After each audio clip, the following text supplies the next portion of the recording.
बच्चों एक्सरसाइज 3.11 का question number 5 part 2 का ये क्वेश्चन है जिसमें लिखा हुआ है A and B has some money और कुछ कंडीशन दिया हुआ है। सम मनी है if A gives ₹30 to B then B will have twice as money left with A but if B gives ₹10 to A then A will have thrice as much as left with B. How much money does each have? दोनों के पास कितना कितना पैसा है। तो हम लोग करते हैं let A have ₹X and B have ₹Y। मान ली देखिए ए और बी हम ऐसे लिख देते हैं ताकि आपको फ्लो चार्ट के रूप में समझने में आसानी हो गया। ए के पहले ₹100 था, बी के पहले Y था, हम X और Y पहले लिख दिए। उस पर क्या करता है ए देता है ₹30 बी को, देता है इसका मतलब इसका कम लिया माइनस कर दिया, बी लेता है इसे प्लस कर दिया।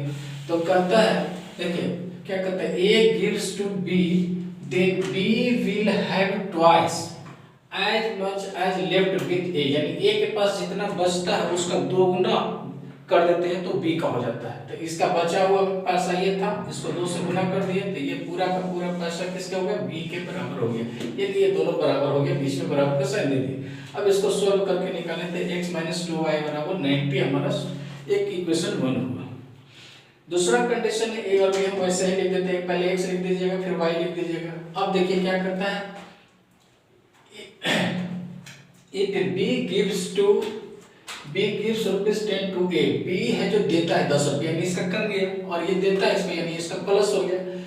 देन ए विल हैव, तब ए के पास जो बी के पास जितना बचता है उसका 3 गुना हो जाता है। तब बी के पास बच रहा था y - 10 उसका 3 गुना कर दी। इसके बाद इसका सॉल्यूशन किया तो x - 3y बराबर -30 - 10 यानी -40 आ गया। इस तरह से ये सेकंड इक्वेशन हो गया।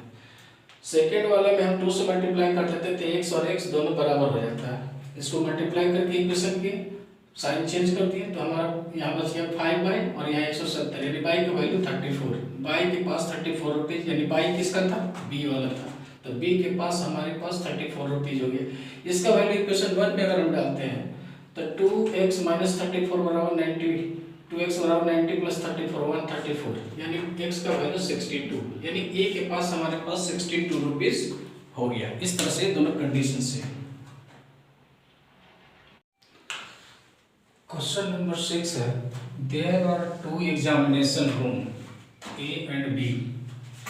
If 10 candidates are sent from A to B, the number of the student in the each room is same.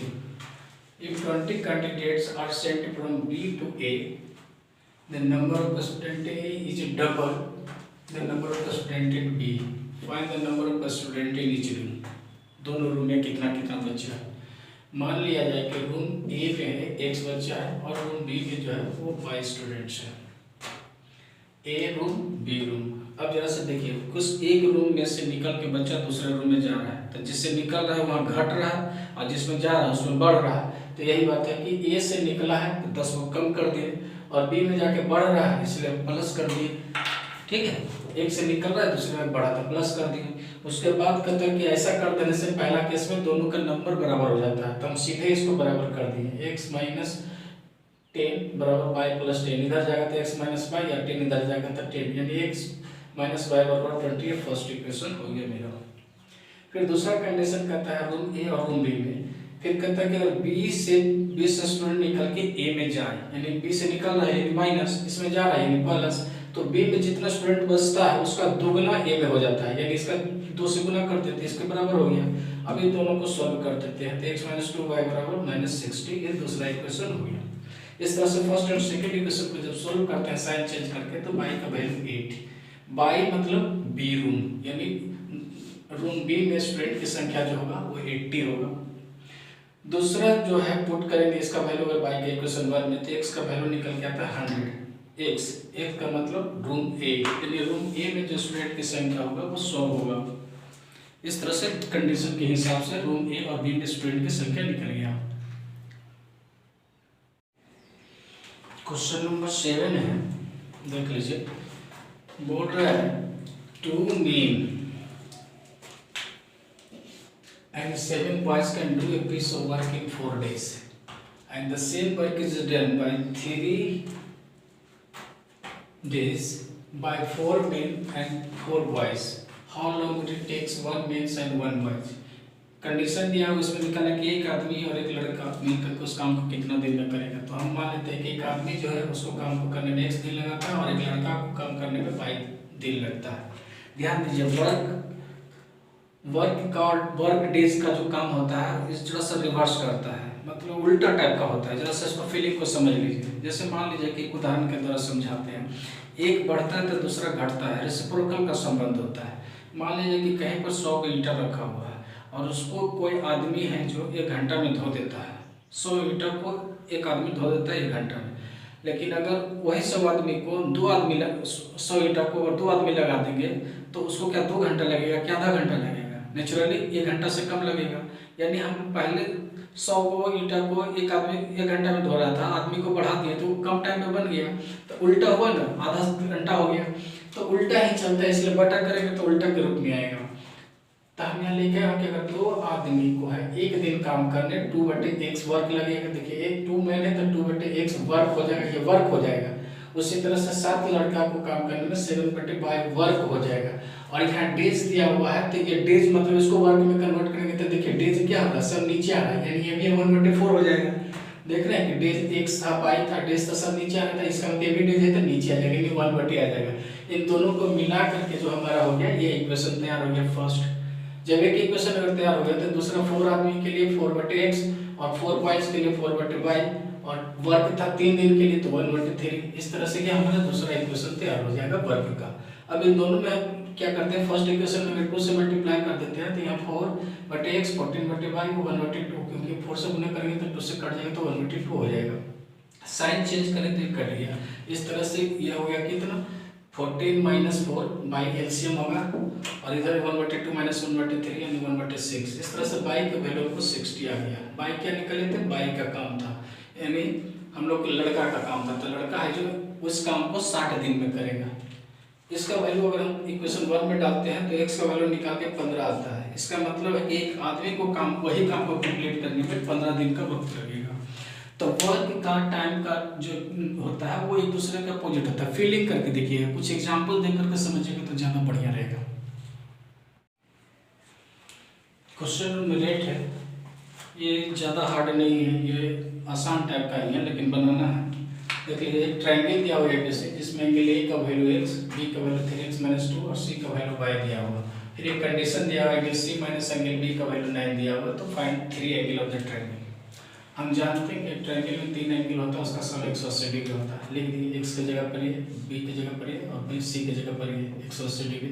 4x + y बराबर 182 डिग्री, यानी 4x + y 82 डिग्री की फर्स्ट इक्वेशन होगी। दूसरा क्या रहता है एंगल c - b, एक कंडीशन दिया हुआ तो y के c का वैल्यू 3x - 2 माइनस ब्रैकेट में था इसलिए हम ब्रैकेट में लिख दिए। इसको करते हैं तो -3x + y बराबर 7, ये हमको सेकंड इक्वेशन हो गया। दोनों को सॉल्व किया तो x का वैल्यू 25 डिग्री आ गया। x का वैल्यू अगर निकल गया तो b का वैल्यू 3x - 2 यानी 75 - 2 यानी 73 डिग्री हमको b का वैल्यू हो गया। और c का वैल्यू हो गया 180 डिग्री में से a और b दोनों को जोड़ के घटा देंगे तो हमको c का वैल्यू हो जाएगा। तो a + b का जोड़ करके 180 में से घटा दी तो c का वैल्यू हो गया। तो 25 और 73 98 82 आ गया।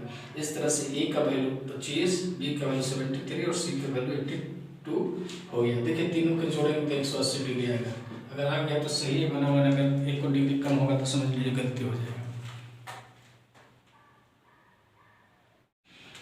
क्वेश्चन नंबर 9 है, in a cyclic quadrilateral ABCD angle A is equal to 2x + 4, B is equal to y + 3, C is equal to 2y + 10 and D is equal to 4x - 5 given है। Condition तो 4 angle of the quadrilateral हमको निकालना है। अगर quadrilateral का मतलब होता है किसी भी सर्किल के अंदर एक क्वाड्रिलेटरल बन जाता है तो उसको हम लोग क्वाड्रिलेटरल बोलते हैं। तो यहाँ क्वाड्रिलेटरल ABCD ऐसे ही बनाते हैं। कैसे बना हुआ उससे मतलब नहीं है, उसका प्रॉपर्टी यूज होता है। तो प्रॉपर्टीज ये होता है कि अगर साइक्लिक वर्ड का इस्तेमाल करेगा तो उसका अपोजिट एंगल का सम 180 डिग्री होता है, यानी E + E बराबर 180 डिग्री और E + E बराबर 180 डिग्री। लिख दिए if ABCD is a cyclic quadrilateral then the sum of opposite angle is 180 होगा। तो देख लीजिए एंगल A + एंगल C बराबर 180 डिग्री लिख दिए। A का वैल्यू 2x + 4 और C का वैल्यू दिया हुआ 2y + 10। सॉल्व किया तो 2x + 2y बराबर कितना हो गया, हमको इस तरह से सॉल्व करने पर 66 आ गया, यानी x प्लस वाई बराबर 83 आ गया फर्स्ट इक्वेशन। फिर दूसरे में b प्लस डी बराबर 180 डिग्री, b का वैल्यू ये हो गया और d का वैल्यू ये हो गया। इस तरह से इसको सॉल्व किया तो 4x प्लस वाई बराबर 182 आ गया।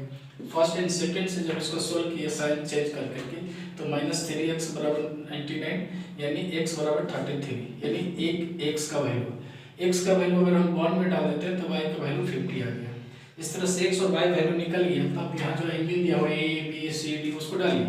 एंगल a का वैल्यू 2x प्लस 4 है, 2 गुने x का वैल्यू 33 प्लस 4 कर दे तो 70, b का वैल्यू y प्लस 3 यानी 50 प्लस 3 53, c का वैल्यू 2y प्लस 10 यानी 2 इंटू 50 प्लस 10 यानी 110, d का वैल्यू 4x माइनस y यानी 4 इंटू 33 माइनस y यानी 127। इस तरह से एंगल a बराबर 70, b बराबर 53, c बराबर 110, d बराबर 127, चारों एंगल हम लोग निकाल दिए। ये अच्छा क्वेश्चन था।